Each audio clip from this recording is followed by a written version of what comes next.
Hello, it's 9 p.m. in Art. This time to English New Edition for tonight headlines. We have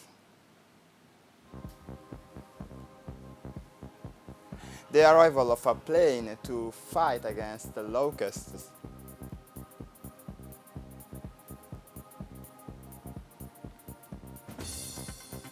The workshop on the places of women in sport between the State Sport Secretariat and Women's Ministry. For the international scene, South Africa first step to manufacture anti-COVID-19 vaccines.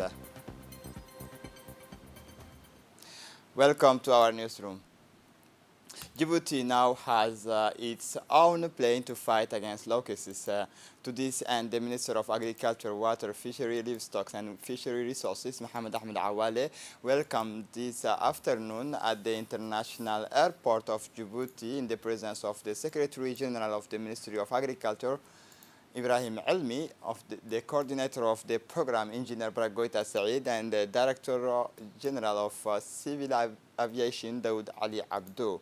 This plane, piloted by Djiboutians, will be at our disposal and will allow us to fight effectively against locusts, but also at the same time will relieve the Djiboutian population of all other daily plagues such as mosquitoes and others. As a reminder, Djibouti launched its national plane to fight the desert locusts on August 27, 2020, which includes a set of surveillance devices, control operations, pesticide management, and human resources. To this end, the Minister of Agriculture, Water, Fisheries, and Livestock, Mohamed Ahmed Awale, he said that to emphasize that Djibouti now has its own anti-locust aircraft. What's the place of women in the national sport? Far from being anecdotal, the practice of sport is a central instrument in the fight to gender equality and a real lever for integration and social cohesion, but it is necessary to reach its target. Media coverage, high-level practices, access to management positions, also progress in the figures still show significant gaps at all levels. Focus on the places of women in the sport and its evolution from the file to the television through the offices of federation. It is in this context that the Secretary of State in charge of sports, in collaboration with the National Committee of Olympic and the various sports federations, launched yesterday a two-day workshop on the places of women in sport at the Guled Stadium from 8 to 9 in the conference room. Former and current sportswomen, high-level technical supervisors and leaders of clubs came to testify about their careers and especially to discuss and submit their recommendation in the ambition to the ministries. The event was attended by the President of the National Sports Committee of Djibouti, Aisha Garad Ali, and the Secretary General of the Sports Secretariat, Ms. Khadija Ibrahim Idris, who both insisted on the inequalities in the sport file. For her part, the Minister of Women and Family, Ms. Muna Usman Aden, has indicated that the discrimination between the sexes that persists at all levels of sports practices, access to the practices and various sports disciplines plays in high-level sports, access to position of responsibility, invisibility, or conditional presence in the media. The Secretary of State in charge of sports, His Excellency Hassan Mohammed Kamil, welcomed the holding of such a workshop and encourages the organization of a sports event dedicated to women in order to anchor this culture and encourage federations to do the same.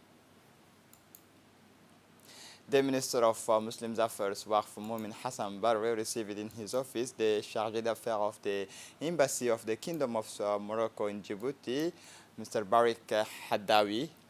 This meeting took place in the presence of the Secretary General of the Ministry, Mr.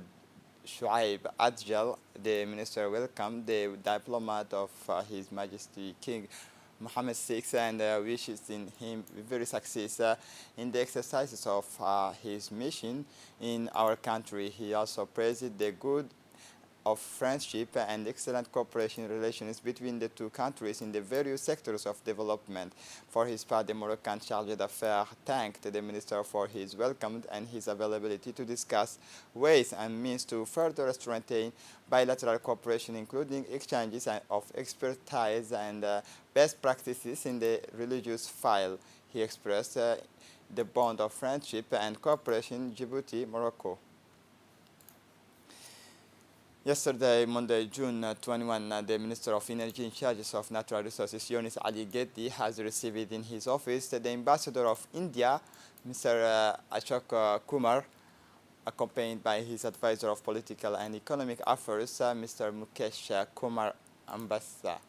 The strengthening of political and economic relations between New Delhi and Djibouti was at the center of discussions. Three important projects were discussed, namely the collaboration with the ISA and in two projects in rural electrification and possible partnership project with the NTPC in the renewable energy. Thus, the ambassador explained the health situations in India and the gradual improvement by an extremely high rate of vaccinations. Subsequently, His Excellency reiterated the interests of the Indian private sectors in the Djiboutian market, particularly in the energy sector. Thus, the ambassador, after congratulating the Minister of Energy on his reappointment, expressed the willingness to invite more Indian companies to invest in Djibouti. As part of continuing capacity building activity of the National Steering Committee of Climate Change, the Ministry of Environment Sustainable Development organized a capacity building workshop at the Sheraton Hotel. The workshop is part of the project National Capacity Building for Better Decision Making and Better Integration of Global Environmental Obligations, aims to improve the integration of gender in their respective areas and will address important elements of the policy to fight climate change. While present at this workshop, the Secretary General of the Ministry of Environment and Sustainable Development, Mr. Dini Abdallah Umar, the Secretary General after the Minister of Women and Family, Ms. Anissa Hassan Bahdoun, the Deputy Representative of the UNDP in Djibouti, the different collaborator of the two ministries. For his part, the Secretary General of the Ministry of Environment and Sustainable Development, Dini Abdallah Umar, has indicated the workshop is part of the project National Capacity Building for Better Decision Making and Better Integration of Global Environmental Obligation, aims to improve the integration of gender in their respective areas and will address important elements of the policy to combat climate change.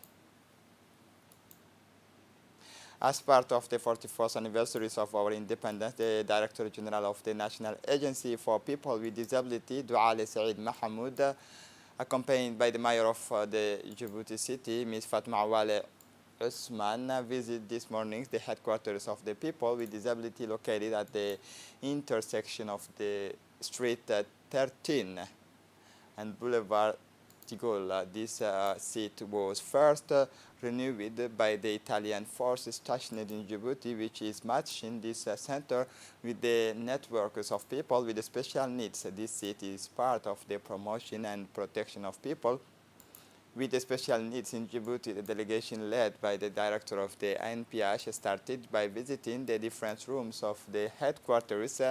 This ceremony was attended by the president of the networks of disabled people, Mr. Idris Moumin, the commanders of the Italian forces in Djibouti, inclusions and rehabilitation, Ms. De Shukri Hashin, and the technical advisor to the director of NPH, Mr. Mahad Ibrahim. The work of a joint review workshop on the evaluation education action plan for the period 2017 and 2020 started today under the leadership of the Secretary General of the Ministry of National Education and Vocational Training, Muhammad Abdallah Mahyoub, from Monday 21 to Wednesday, June 23.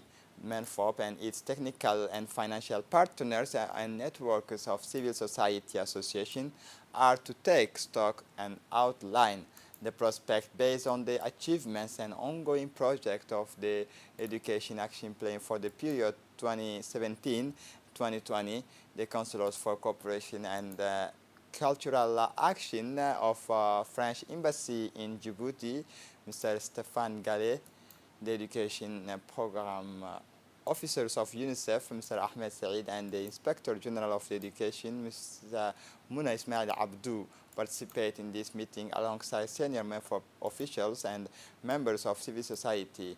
In his opening remarks, the Secretary General of the MENFOP stressed that this meeting was dedicated to the final review of the Education Action Plan for the period 2017-2020. As part of the project to expand access to basic education and improve retention of MENFOP delegation led by the Director General of the Education and Administration visit the localities of the Artas region during the week of Sunday 13 to Thursday 17 June 2021. This project to expand access to basic education and improve retention is financially supported by the World Bank, which recruited a local expert consultant to conduct assessments on the number of school-age children who are not enrolled in all localities and remote settlement in this country. A first assessment mission made a long stay in the Artas region.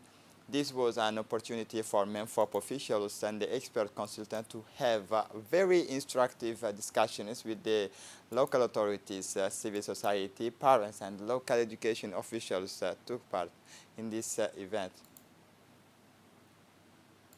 For his part, the prefect of the Artas region, Mohammed Sheikh Hassan, said that this assessment mission should continue through the countries in the coming weeks and months in order to develop strategy for the full enrollment on all school-age children in the hinterland.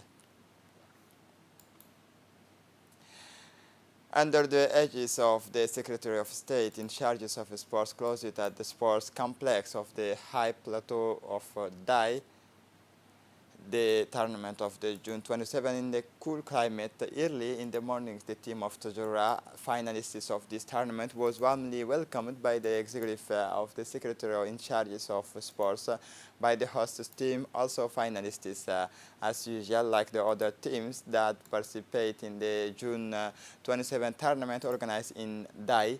The two teams were housed at the Centers of Sports Infrastructure and Recreation Day. In the afternoon, the final game started in an electric atmosphere under the encouragement of the public. From the first period, the team of Tajura took the game to its account by opening the score despite the competitivity of the host team. At the end of the second half, once again, the team of Tajura doubled the scores thanks to its young strikers of point. The Dai people could not resist to the assaults of their opponents of the day. Finally, the game ended with a score of 4-0 for the team of Tajura. In addition, in his speech, the grand elders of the Dai villages, Mr. Abdallah Dabale Muhammad, did not fail to thank the President of the Republic, Ismail Omar Guelleh, for all the infrastructure he has made available to the villages of Dai to organize such a sporting event for all sportsmen Djibouti. The Hodan police station is informed that a young girl named Saadia found wandering in the police stations of Hodan for over 10 days. Her family or any person who recognizes Saadia that you see on the photo is asked to contact the police stations of Hodan 21 36 24 39 or Lieutenant Abdurrahman Muhammad Hassan at 77024605.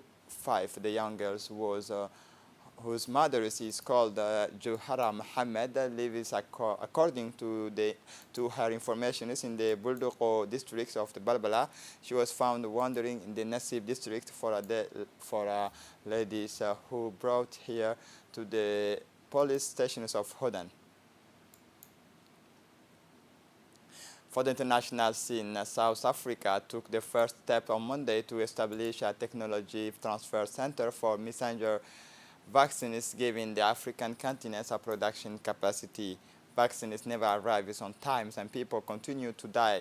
South Africa took first steps Monday, June 21, to provide the continent with the production capacity for COVID vaccines. President Cyril Ramaphosa announced warnings that it will take time to bring the project to fruition. The South African leaders who has spearheaded the fight for the temporary lifting of intellectual property right on vaccines against COVID-19 and has been an outspoken advocate of vaccines inequality, justified the creation of a regional production capacity.